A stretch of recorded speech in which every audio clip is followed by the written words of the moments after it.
नमस्कार, आप देख रहे हैं दिव्य हिमाचल टीवी और मैं हूं आपके साथ पल्लवी शर्मा। दिन भर की बड़ी खबरों पर नजर डालेंगे इस न्यूज बुलेटिन में। शुरुआत करते हैं हेडलाइन से। पीएम मोदी ने हिमाचल को दी वंदे भारत एक्सप्रेस ट्रेन की सौगात। IIT बल्क ड्रग पार्क की रखी आधारशिला। चंबा में मोदी ने 2 पावर प्रोजेक्ट का किया शिलान्यास। प्रदेश में बढ़ाई विकास की रफ्तार। एशिया का नंबर 1 फार्मा हब बनकर उभरा हिमाचल। पीएम मोदी ने प्रदेश को दिया बल्क ड्रग पार्क। ओपीएस न देकर पीएम ने तोड़ा कर्मचारियों का दिल। कांग्रेस देगी पुरानी पेंशन। चुनाव जीतने के बाद पुलिस भर्ती सहित भ्रष्टाचार के अन्य मामलों की जांच करवाएगी कांग्रेस। मोटर व्हीकल इंस्पेक्टर और HAS की परीक्षा एक ही दिन, सैकड़ों अभ्यर्थी परेशान। महिलाओं पर आपत्तिजनक टिप्पणी करने पर पुलिस के हवाले किया विशेष समुदाय का युवक। व्हाट्सएप पर डाली थी पोस्ट, कड़ी कार्रवाई को उठी मांग। प्रदेश के ऊंचाई वाले इलाकों में बर्फबारी से बढ़ी ठंड, 17 तक साफ रहेगा मौसम। और अब समाचार विस्तार से। प्रधानमंत्री नरेंद्र मोदी ने आज ऊना पहुंचकर हिमाचल को वंदे भारत एक्सप्रेस ट्रेन की सौगात दी है। इसके साथ ही IIT और बल्क ड्रग पार्क की भी आधारशिला रखी। प्रधानमंत्री नरेंद्र मोदी ने आज सुबह ऊना पहुंचकर हिमाचल को high speed Vande Bharat express train की सौगात दी। प्रधानमंत्री ने ऊना रेलवे स्टेशन से ट्रेन को हरी झंडी दिखाई। यह ट्रेन अंब अंदौरा से चंडीगढ़ होते हुए दिल्ली पहुंचेगी। प्रधानमंत्री कार्यालय के अनुसार अंब अंदौरा से नई दिल्ली के लिए चलने वाली यह ट्रेन देश में शुरू की जाने वाली चौथी वंदे भारत ट्रेन है। यह ट्रेन महज 52 सेकंड में 100 किलोमीटर प्रति घंटा की रफ्तार पकड़ लेती है। इसके बाद प्रधानमंत्री ने ऊना में IIT बल्क ड्रग पार्क की भी आधारशिला रखी। और भाई ऊने आलियो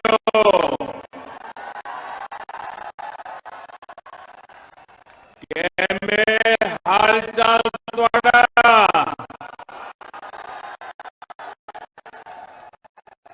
ठीक ठाक हो?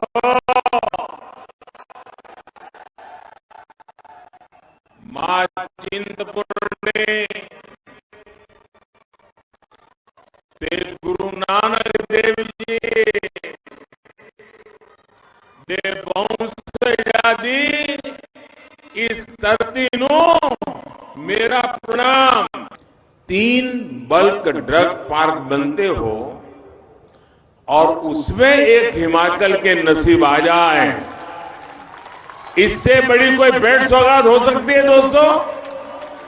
इससे बड़ा कोई निर्णय हो सकता है?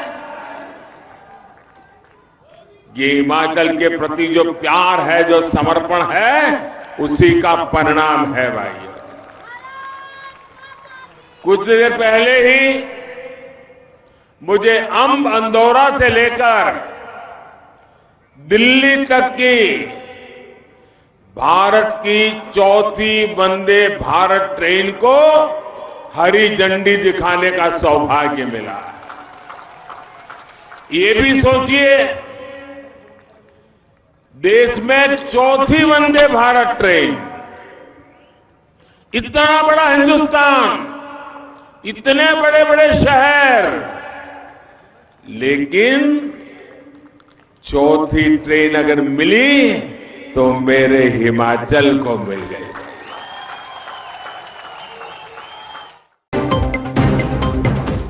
प्रधानमंत्री नरेंद्र मोदी इंदिरा गांधी के बाद दूसरे ऐसे पीएम हैं जो आज चंबा पहुंचे। यहां पहुंचने पर उनको सुनने के लिए हजारों लोगों की भीड़ जुटी हुई थी। चंबा में उन्होंने 48 megawatt Chanju 4 power project, 30 megawatt की देवथल चांजू जल विद्युत परियोजना की आधारशिला रखी।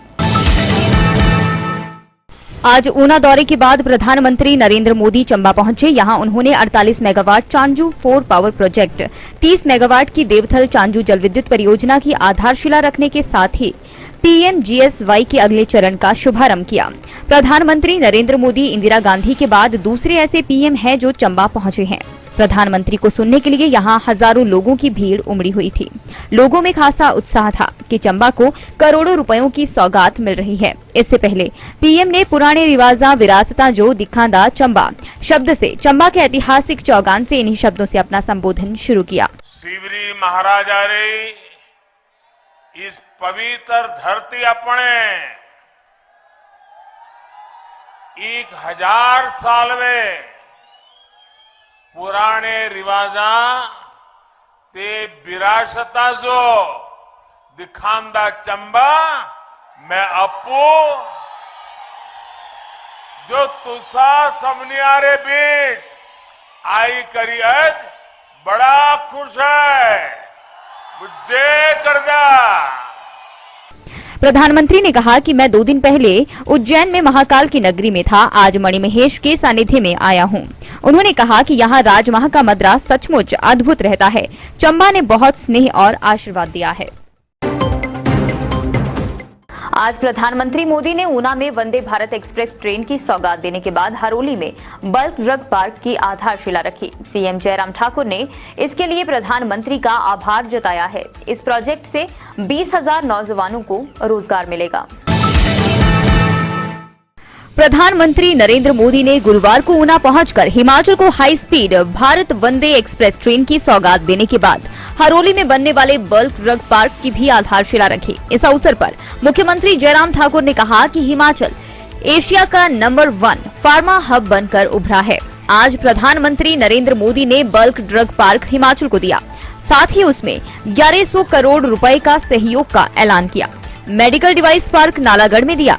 सीएम ने कहा कि हलोली में बनने वाला बल्क ड्रग पार्क ऐसा प्रोजेक्ट है जिसमें 20,000 नौजवानों को रोजगार मिलेगा। आज वंदे भारत एक्सप्रेस का जो उपहार मिला है उससे हिमाचल कनेक्टिविटी में बहुत आगे बढ़ा है। कि उसी दिशा में जैसा भाई अनुराग ठाकुर जी ने एक बात कही कि हिमाचल की सुध तभी लेगी जब भारतीय जनता पार्टी की केंद्र में सरकार। आदरणीय अटल बिहारी वाजपेयी जी ने हिमाचल में इंडस्ट्री को बढ़ावा देने के लिए पैकेज दिया था और उस पैकेज की वजह से हमारा हिमाचल प्रदेश आज एशिया का फार्मा सेक्टर में नंबर 1 जो है वो एक स्थान हासिल करने में सफल रहा है।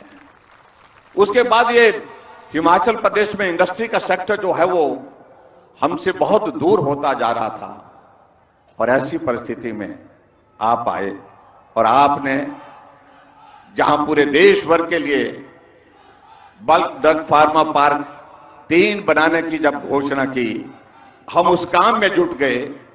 हमने कहा कि जब एशिया का number 1 pharma hub Himachal Pradesh में है और ये bulk drug pharma park Himachal Pradesh को मिले, इसके लिए हमने एक नहीं सीरीज ऑफ मीटिंग्स, बहुत सारी बैठक की और उसके बाद एग्रेसिव होकर के हमने अपना पक्ष रखने की कोशिश की।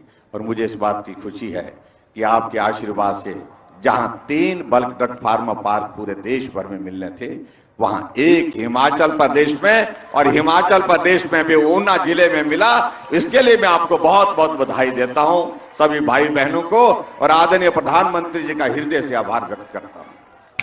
दिव्य हिमाचल मीडिया ग्रुप अपने पाठकों के लिए एक बार फिर लेकर आया है कौन बनेगा लखपति इनामी कूपन योजना, जिसमें आप जीत सकते हैं 1 लाख का नकद इनाम, एलईडी, रेफ्रिजरेटर, वॉशिंग मशीन और ढेरों आकर्षक इनाम। इनामी कूपन प्रकाशित होंगे दिव्य हिमाचल समाचार पत्र में, जिन्हें एकत्रित कर भेजना होगा दिव्य हिमाचल कार्यालय। तो आज ही दिव्य हिमाचल समाचार पत्र की प्रति बुक करवाने के लिए अपने नजदीकी हॉकर या न्यूज पेपर एजेंसी से संपर्क करें या फिर हमें कॉल करें 01-892-264713 पर।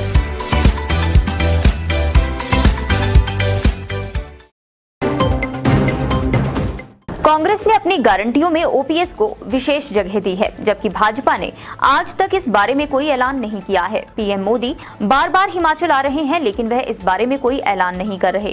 कांग्रेस का दावा है चुनाव जीतने के बाद वे तुरंत ओपीएस बहाल कर देगी। देखें ये रिपोर्ट।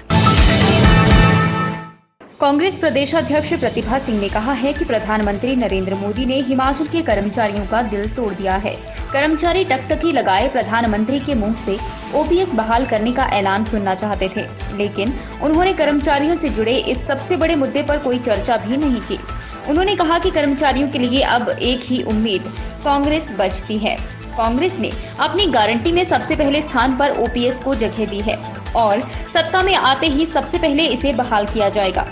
उन्होंने कहा कि कर्मचारियों को कांग्रेस पर भरोसा करने की जरूरत है उन्होंने कहा कि प्रदेश में कांग्रेस की सरकार बनते ही ओल्ड पेंशन स्कीम लागू की जाएगी। उन्होंने कहा कि कांग्रेस अपनी सभी गारंटी के अतिरिक्त अपने सभी चुनावी वादों को पूरा करेगी।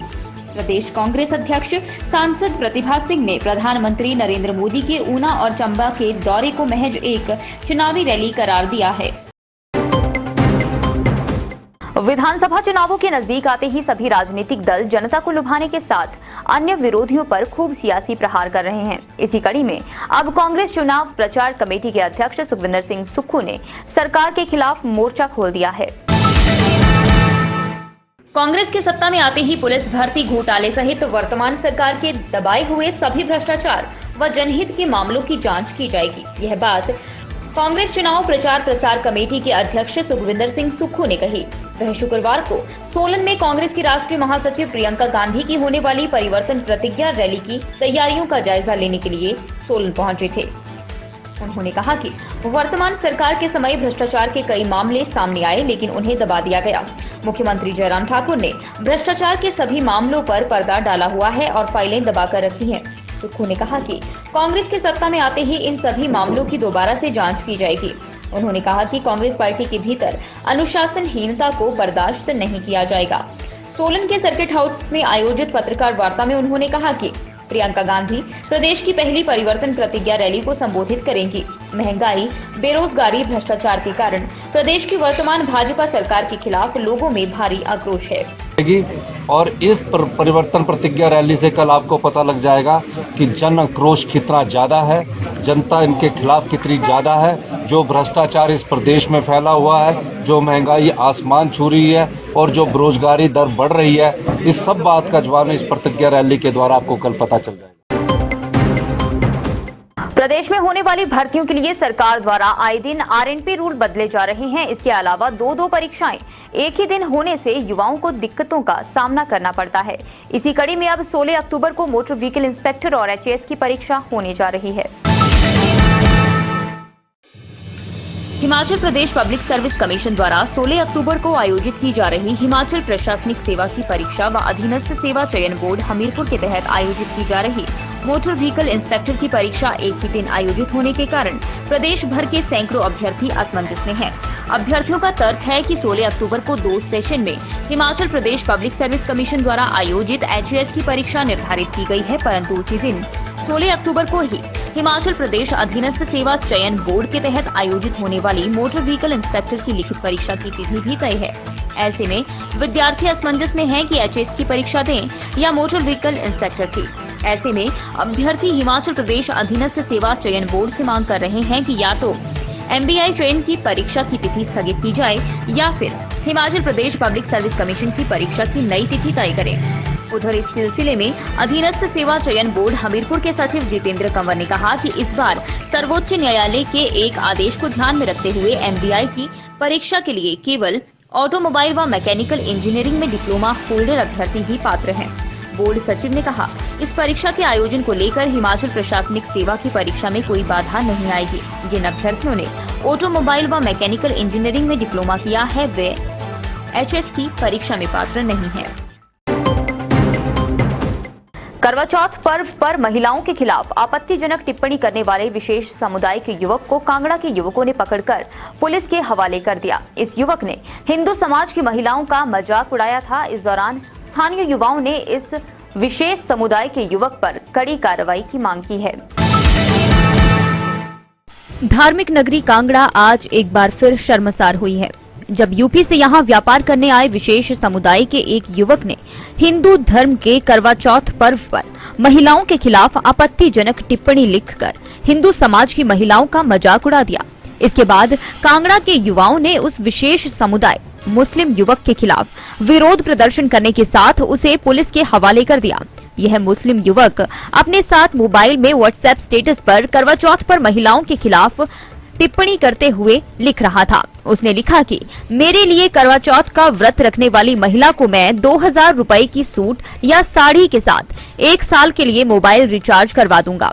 इस दौरान कांगड़ा के युवाओं ने उसे पकड़कर कांगड़ा पुलिस के हवाले कर दिया। गुस्साए दर्जनों युवाओं ने कहा कि पिछले लंबे समय से प्रशासन व पुलिस से मांग कर रहे हैं कि कुछ विशेष समुदाय मुस्लिम लोग यहां रह रहे हैं, जिनकी इस तरह की गतिविधियां हैं उन पर नजर रखें और बिना पंजीकरण के रहने वाले इस समुदाय के लोगों की भी जांच की जाए। लेकिन हैरानी इस बात की है कि पुलिस व प्रशासन ने हर बार उनकी बात को गंभीरता से नहीं लिया है। प्रदेश के ऊंचाई वाले इलाकों में बर्फबारी होने से ठंड बढ़ने लगी है, लोग गर्म कपड़ों में दिखने लगे हैं। वहीं मौसम विभाग ने अगले 24 घंटे के दौरान बारिश बर्फबारी का अनुमान जताया है। हिमाचल प्रदेश के ऊंचाई वाले इलाकों में पिछले 24 घंटों के दौरान दूसरे दिन भी बर्फबारी जारी रहने से ठंड बढ़ गई है और इसका असर मैदानी इलाकों में देखने को मिल रहा है। लाहौल स्पीति, किन्नौर, कुल्लू और चंबा जिला के ऊंचे क्षेत्रों में बर्फ गिरने से ठंड बढ़ गई है। मौसम के इन तेवर से शिमला में दिसंबर की तरह ठंड शुरू हो गई है और गर्म कपड़े निकल आए हैं। वहीं मौसम विभाग ने अगले 24 घंटे में बारिश बर्फबारी का अनुमान लगाया है। हालांकि 14 से 17 अक्टूबर तक पूरे प्रदेश में मौसम के साफ रहने का अनुमान है। चलते चलते में नजर डालेंगे कुछ और बड़ी खबरों पर। रामपुर बुशहर के झाकड़ी में होटल में खाने को लेकर हुई मारपीट में युवक की मौत, पुलिस ने दर्ज किया हत्या का मामला। मनाली के राहनी नाला के पास भूस्खलन से 2 घंटे बंद रहा रोहतांग मार्ग, बर्फ के दीदार करने दर्रे पर जा रहे पर्यटक बाल बाल बचे। पीएम मोदी के खिलाफ फेसबुक पर टिप्पणी करने पर sub inspector suspend, state CID कार्यालय में तैनात था अधिकारी। खुशवंत सिंह लिट फेस्ट कल से कसौली क्लब में 3 दिनों तक देश के विभिन्न मुद्दों पर संवाद करने के लिए जुटेंगे देश भर के साहित्यकार। आज के न्यूज बुलेटिन में बस इतना ही। रात 9 बजे देखना न भूलें शिमला से हमारा विशेष लाइव प्रसारण।